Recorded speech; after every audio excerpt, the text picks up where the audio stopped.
بسم الله، الصلاة والسلام على رسول الله. حبيباتي مرحبا بكم فيديو جديد معايا. اليوم ان شاء الله غادي نشارك معكم شخشوخة السيار اللي قلت لكم غادي نوجدوها للعيد بحول الله تعالى وللعولة. كنت سبق لي وشاركت معكم في المشتريات. السيار كما شفتوا راه يجي فيه الاحجام والانواع. المهم اخواتي السعر تاعه يتراوح من 20 في 30 الف، وكاين تاع الحديد راه يوصل حتى ل 60 الف. المهم اخواتي هنا غادي ندير العجينه تاع الشخشوخه. انا ديجا كنت درت زوج عجينات، واليوم دوكا غادي نشارك معكم العجنة الثالثة. هنا أخواتي عندي سميد رطب والملح والماء، هذو هما المكونات تاع الشخشوخه تاعنا. كيما شفتوا لا سمول فين هايله. عندي هنا سميد رطب بزاف. النوعيه اللي استخدمتها انا بوصبيع، نتوما على حسب اللي متوفر عندكم استخدموا فقط نوعيه جيده. كاين اللي يجي في الاصفر، كاين اللي يجي في الابيض، المهم استخدموا نوعيه جيده ويكون رقيق. هنايا الملح اخواتي انا درت هنا 3 زلايف تاع 3.5 تاع سميد رطب، ودرت لهم هنايا الملح. للاسف الملح مؤخرا جا فيه هكا واحد النقط سوداء، على بها كنت تشوفوا فيا نحي فيهم. المهم اخواتي غادي ندخل الملح ونجمع بالماء. ضروري العجينه تاعنا لما نلايموها تبقى عندنا يابسه واحد شويه، يعني ما نطروهاش. المهم ان شاء الله المره القادمه غادي نشارك معكم نوع اخر من الشخشوخه بطريقه اخرى ان شاء الله. انما اليوم نشارك معكم تاع السيار. سبق لي وشاركت معكم تاع الضفر، سبق لي وشاركت معكم فتيل البركوكس، فتيل الطعام، يعني زوج مرات بزوج طرق يعني شاركتهم معكم. الفيديوهات راه موجودين على القناه. غادي نخلي لكم الروابط ان شاء الله في صندوق الوصف اللي تبغي توجد العوله تاعها. والله يعطي الصحه لكل وحده ان شاء الله، وفقها الله باش دير العوله تاعها ولا توجد للعيد ان شاء الله. المهم اخواتي هيا راني نليم فيها غير بالعقل، ما تحطوش الماء دفعه واحده، حطوا غير بالعقل باش ما يمشي لكمش العجين، لانه كما نعرفوا السميد رطب ما يرفتش بزاف الماء، مش كيما المويا مش كيما الحرش. فحاولوا عليه غير بالعقل. حاولوا انكم تحطوا الماء بشويه وبداو تجمعوا في العجين تاعكم حتى تحصلوا العجينه متماسكه وصلبه نوعا ما، يعني تكون يابسه واحد شويه. ما غاديش ندلكوها بزاف اخواتي، غادي غير نجمعوها وغادي نوري لكم طريقه الدلكه الاولى ومن بعد خلاص. يعني من تما ما غاديش نزيدو ندلكو نهائيا، غادي تدلك روحها بروحها. المهم اخواتي هاد العمليه ضروريه باش العجينه تاعكم بسياسه تخرج لكم الشخشوخه مليحه وما تجيكمش تتعجن. يعني ندلكوها الدلكه الاولى، لكن دوك تشوفوا معايا كي غادي نديروا لها. هنا اخوات شفتوني حكمتها لايمتها وغادي ندلكها بالتقطع، يعني غادي نقطع وندلك. يعني هذه هي الطريقه تاع الشخشوخه. العجينه تاعي كما قلت لكم راها صلبه نوعا ما، يعني راها شاده روحها، مازال غادي تزيد تطرى خلال عمليه الراحه. يعني غادي نخلوها تريح بين فتره وفتره، فغادي تزيد تندلك وغادي تزيد تطلق روحها. لهذا قلت لكم ديروها يابسه واحد شويه. شفتوا اخوات ما دلكتهاش بزاف، قطعتها واحد 3 مرات ولا، من بعد ليمتها وغادي نديرها في كيس بلاستيكي كما شفتوا. وكل 10 دقائق نجي ليها، يعني 10 دقائق ربع ساعه نجي للعجينه تاعي نجبدها من الكيس، نعطيها دلكه خفيفه، يعني نعطيها غير هكا واحد كيف نقولوا دلكه خفيفه، نديها ونجيبها غير هكا 2 مرات 3 مرات وخلاص. غادي تشوفوا انها بدات تطرى وبدات تملاس معايا، يعني غادي بدات تولي ملسه رطبه من الفوق. فهنا يا اخوات غادي تعرفوا بلي العجينه تاعكم اندلكت. نفس الطريقه يا اخي نديروها مع المسمن ولا نديروها مع المدلوك، فنفس الشيء. شفتوا اخوات ما ديتش فيها بزاف الوقت وانا ندي ونجي فيها، غير هكا لا مجهود لا حتى والو، يعني ما غاديش ندير معاها مجهود نهائيا. وكما شفتوا عندي 3 عجنات. نبدا بالعجنه الاولى اللي خليتها ترتاح، وهكذا عمليه الراحه ونعاودوا ندلكو. ديروها 2 مرات 3 مرات على حسبكم. انا نديرها 3 مرات، يعني المره الاولى شتوني قطعت، المره الزوجه هكا نجي بعد ربع ساعه ندلكها الدلكه الخفيفه ونعاود زيد نخليها تريح ربع ساعه، نعاود ندلكها نخليها تريح ربع ساعه وخلاص. نبدا نقرص في العجين تاعي هكا اخوات. ديروا كميه كبيره تاع الشخشوخه وما غاديش تعيو في الدليك تاعها ان شاء الله بحول الله تعالى. اللي تبغي تجرب غير عجنه وحده تجرب.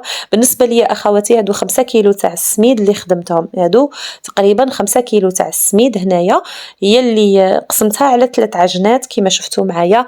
كل عجنه الله يبارك راه فيها كما نقولوا فايت الكيلو ورطل تاع السميد، يعني جات ما شاء الله الكميه. هنا بعد اللي ارتاحت عندي العجينه تاعي للمره الثالثه غادي نحكمها ونبدا نقرص فيها. هنا غادي نخدمهم ديروهم قرصات، حاولوا انكم ديروهم صغار واحد شويه، يعني بعد كي تحلوهم غادي تحلوهم رقاق وغادي تكبر لكم العجنه، فما بغيناهاش تجي كبيره على الطاجين. حاولوا ديروا قريصات صغار واحد شويه لانه مازال غادي نزيدو نحلوهم وغادي يجونو رقاق. كيما شفتوا الطريقه تاعي انا نخدم العجينه نقسمها على زوج ومن بعد نعاود نقسم كل جزء فيها على 4، ويمكن مرات نقسمها على 5 على حسب العجينه تاعي، وهكذا باش نتحصل على واحد القرصات ونبدا نوازن فيهم ونقص منهم بالجزء حتى نكمل كاع الكميه تاع العجين اللي عندي. يعني هذه هي الطريقه تاعي كوكسوسوا في الشخشوخه هذه ولا في الشخاشخ الاخرين، يعني نفس الطريقه. بالنسبه لشخشوخه السياره غادي نقول لكم انه كاين زوج انواع، كاين النوع اللي يطيب وكاين النوع اللي ما يطيبش. يعني كاين النوع اللي نطيبوا العجينه نحطوها فوق النار تنشف، كاين النوع الاخر ما يطيبش نهائيا، نخلوها تنشف غير في الهواء. يعني تقريبا هي الطريقه تاع الجواجله ما يخلوهاش طيب، يعني خلوها تنشف غير في الهواء.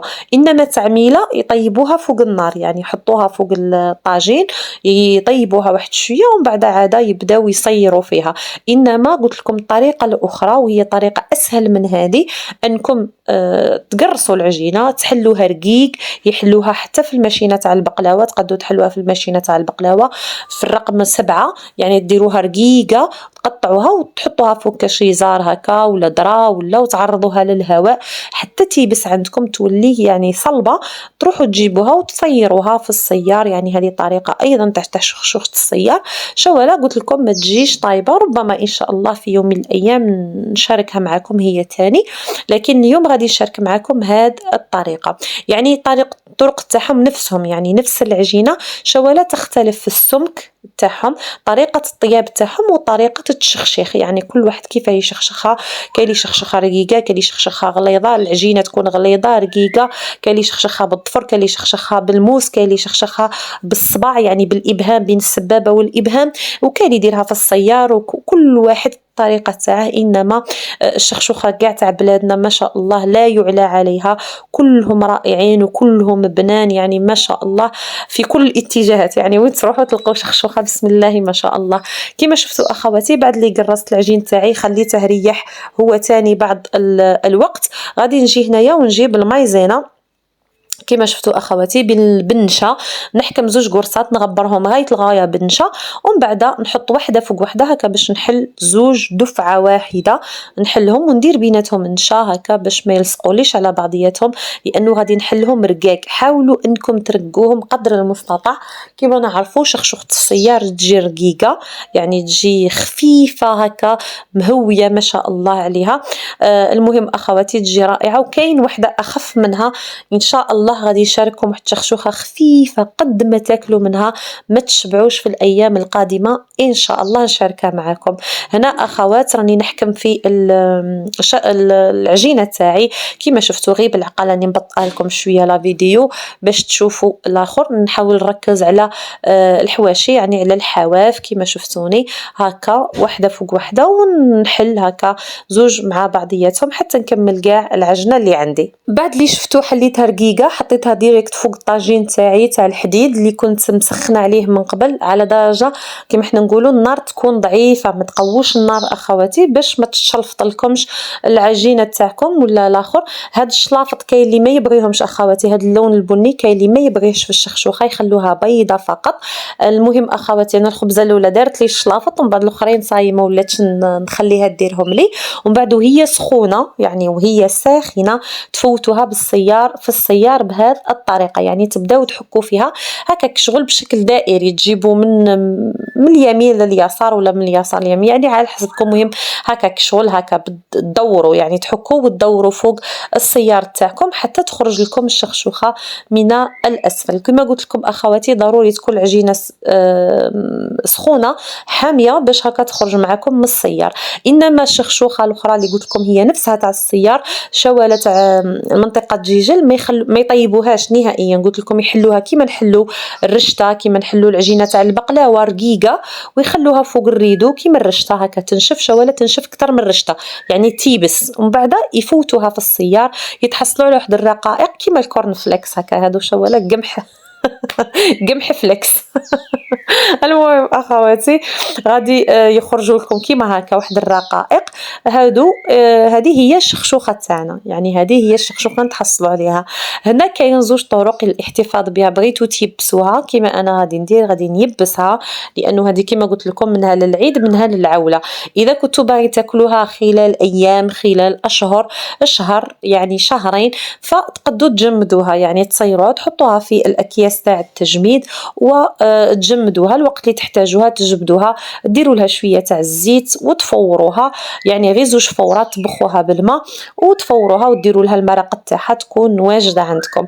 هيا لا الشخشوخة تاعي أخواتي تاع السيار، يعني ما شاء الله نخدم بالكمية ونجي نحطها فوق اليزار كي تعمر لي القصعة، نحطها فوق اليزار. جاوني 4 قصعات هكا متوسطين يعني ماشي حاجة كبيرة. الكمية اللي جاتني تاع الشخشوخة تقريبا 5 كيلو وشوية بين الشخشوخة وبين الفتلة تاع الشخشوخة أخواتي تطيح واحد الشخشوخة رقيقة تجيكم كيما الطعام، مهم تجي واحد شوية كي مرفودة شوية على الطعام خشين، وكاينة الدقة تاعها يعني الفتلة الرقيقة تاعها هذيك أخوات رانا نديرو بها الكسرة. وغادي تشوفوا يعني بعد اللي تيبس عندكم الشخشوخة تاعكم تحكموها تصيروها عادي، تجيبوا الصيار اللي عينه كبيرة، يعني الصيار اللي نديرو به البركوكس باش نخلو القطع الكبيرة تاع الشخشوخة تاعنا. هيا لا الشخشوخة تاع الصيار درناها بهذا الصيار، مهم انا كملت به غادي نمسحها غايه وندسه ونجيب هذا الصيار تاعي كيما شفتوه عندي تاع هذا اللي عينه كبيره كاع تاع الزرع ولا تاع البركوكس، ولا نجيبوه باه نصيروا فيه الشخشوخه تاعنا، باه نحكموا الرقائق تاع الشخشوخه هذوك الكبار العراض نحكموهم من الفوق، وهذيك الرقيقه هي اللي تهود، هذيك ما نحتاجوهاش لانها بالسياسه كي نفوروا الشخشوخه تاعنا ولا كي نطيبوها ولا كي نسقوها غادي تخليها تتعجن. لهذا نقلعوا كاع هذاك الفتله ولا الدقاق ولا كل واحد كيقول له ولا الدقه ولا كل واحد كيقول له. المهم اخواتي غادي نحكموه نغربلوه بهذه الطريقه، انا راني نغربل ونوخر من الجهه الاخرى. هنا ليكون المصداقيه غنقول لكم انه الشخشوخه تاعي هنا مازال ما يبستش غايه الغايه، يعني غير زربت لكم صورت لكم المقطع اللي كيما نقولوا نورمالمون حتى تيبس والاخر، لانه حسيت انها غادي تدي معايا ايام باش تيبس، لهذا صورتها لكم من الان. يعني هذه هي العمليه اللي ديروها كي تحسوا الشخشوخه تاعكم يبست. المهم هكا باش تعرفوا، ومن بعد انا نخلي شخشوختي تيبس في غرضها ان شاء الله، نعطيها الوقت الكافي باش ما نزربش عليها.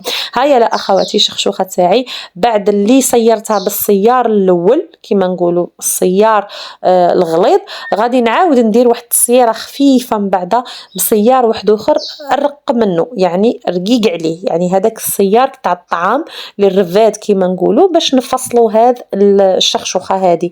لانه هنايا اخواتي كي صورنا بتاع عفوا صيرت بتاع الزرع يعني قلعت الشخشوخه الرقيقه يعني، وقلعت الرقائق الغلاظ اللي هي الشخشوخه تاع الصيار قلعتها وخرتها. هنا طاحت عندي الفتله تاع الشخشوخه، قلت لكم تجي مرفوده شويه على الطعام وطيح الفتله العاديه اللي هي السميد العادي هذاك اللي من بعد نخبزوا به خبزه فطير ولا كسره ولا المهم ما نقيسوهش نعرفوا واش نديروا بها. يا لا الشخشوخه تاعي مصيره قاضيه صالحه ما شاء الله عليها، يعني جات خفيفه جات رقيقه ما شاء الله، وكاين اللي يديرها ارق من هكا كاين اللي يديرها رقيقه على هاك. والشخشوخه اخواتي تاع الجواجله اللي قلت لكم تجي ما طايباش، هذيك اللي ما يطيبوهاش هذيك اخواتي تجي ارق من هكا، يعني تجي رقيقه بزاف، لانه كما قلت لكم يحلوها حتى في الماشينه تاع البقلاوه تجي رقيقه بزاف وتجي خفيفه بزاف. هيا لا اخواتي العمليه الاخيره اللي نديروها نحكموا نفصلوا الفتله تاع الشخشوخه على الدقيق تاعها. هنايا نجيب الصيار تاع الطعام يعني الرفاد تاع الطعام ونرفد به الشخشوخه تاعي. هيا لا يطيح عندي هذاك السميد هذاك الرقيق وكل شيء. هذه من بعد اخواتي تقدروا ترفسوها بالفول كما يديروها يعني ناس الشرق، يديروا هذا اللي يبقى هكا يديروها بالحليب والفول، يديروها شخشوخه عادي يعني بمرقه بيضاء. المهم اخواتي يفوروها كيما الطعام يديروها كيما بو مفور، يعني كل واحد كيفاش يبغي يدير هذه. المهم اخواتي حاجه ما تضيع مع بنات بلادي الفحلات ما شاء الله امهاتنا وجداداتنا، يعني ما خلاو ما داروا ما خلاو ما علمونا، وما شاء الله كانت البركه وكان الخير وحاجه ما تضيع، يعني كل شيء يستهلك. هذا اخواتي هذا الرقيق هذا اللي كما قلت لكم السميد اللي يطيح في الاخير هذا يعجنوه يديروه فطيره، يعني كاو شفتوه فيه نديرو عليه غير شويه ملح من بعد نزيدوها مغرف تاع الزيت ونلمو بالماء ونعجنوها ما شاء الله خبزه فطير نتقهووا بها ولا نتغداو بها. المهم بالنسبه لهذه الفتله تاع الشخشوخه، شوف كيف تجي الشخشوخه كبيره، الفتله تاعها تجي رقيقه، انما قلت لكم تجي مرفوده على الطعام، تجي اكثر من الطعام الخشين وتجي اقل من البركوكس. هذيك تقدروا تخلوها تيبس ايضا ودسوها ولا تفوروها هكا بشويه زيت واحد الفوره ولا زوج وتحطوها بالفول ولا بالبن ولا كيما بغيتو نتوما. المهم اخواتي هيا لا تقريبا الشخشوخه تاعي كاع راهي واجده. نخليها انا تيبس كيما قلت لكم من المصداقيه راني صورتها لكم قبل ما تيبس، انا نزيد نخليها تيبس وكي تيبس يعني ما نوصيكمش، راني سبق لي وشاركت معكم الطريقه كيفاش نحتفظوا بها. شويه حبيبات تاع الفلفل الكحل، فلفل الدريس، وكذلك وريقات من الرند، وحطوها في مكان مظلم وجاف، يعني حافظوا عليها، سواء بغيتوا ديروها في المزود تاع الكتان يعني في شكاره تاع الكتان، ولا ديروها في البيادن هكا سطوله يكونوا بيان مبلعين وكل شيء، ولا بغيتوا ديروها في المجمد ايضا في اكياس التجميد وهي هكا طريه، حطوها في المجمد الوقت اللي تحتاجوها، تجبدوها بسويعات قبل ولا ليله من قبل، خلوها تطلق روحها وفوروها عادي جدا وبصحتكم ان شاء الله تاكلوها بالصحه والستر. ما تنسونيش اخواتي من لايكاتكم من فضلكم، ما تنسونيش من داك اللايك، وما تنسونيش من تعليقاتكم، سيرتو دعاوي الخير تاعكم. تحياتي لكم والسلام عليكم.